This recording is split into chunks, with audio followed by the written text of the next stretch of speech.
40 deri në 50 persona paraqiten çdo ditë në QSUT pasi shfaqen shenja të alergjisë. Kjo periudhë cilësohet si piku alergjive me një rritje të dukshme të rasteve nga viti në vit. Tani jemi në pikun e sezonit të madh alergjik, sezoni lidhur me polinozat nga barishtet e këqija ose graset ose graminaqet. Nga viti në vit ka rritje të dukshme të rasteve me alergji.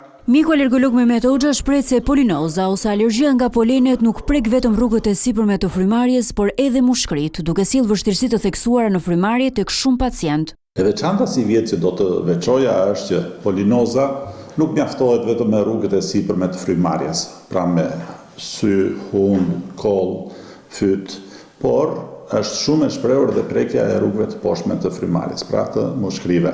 Kështu që astma bronkiale e lidhur me polinozën si vjet ka qenë mjaft evidente. Bluzat e bardha apelojnë për më shumë kujdes gjatë kësaj periudhe, ndërsa theksojnë se pacientët duhet heqin dorë nga vetë mjekimi. Këshilla ime do të ishte e para një masat e përgjithshme, sa ke mundësi të shmangësh kontaktin me polenet, mundohu ta realizosh. Të paktën në pikun e ditës, pra nga ora 9 deri në orën 2 mbasdite, mundohu ta evitosh. Së dyti, mos bëj vetë mjekim dhe mjekim sipas simptomave, por menaxho veten me një plan të qartë, diagnostik dhe trajtues. Së treti, mos neglizhoni dhe mos harroni imunoterapin alergen specifike, si mjekimi i vetëm, që këto grimca saprofite të jenë të tilla saprofite për të gjithë popullatën.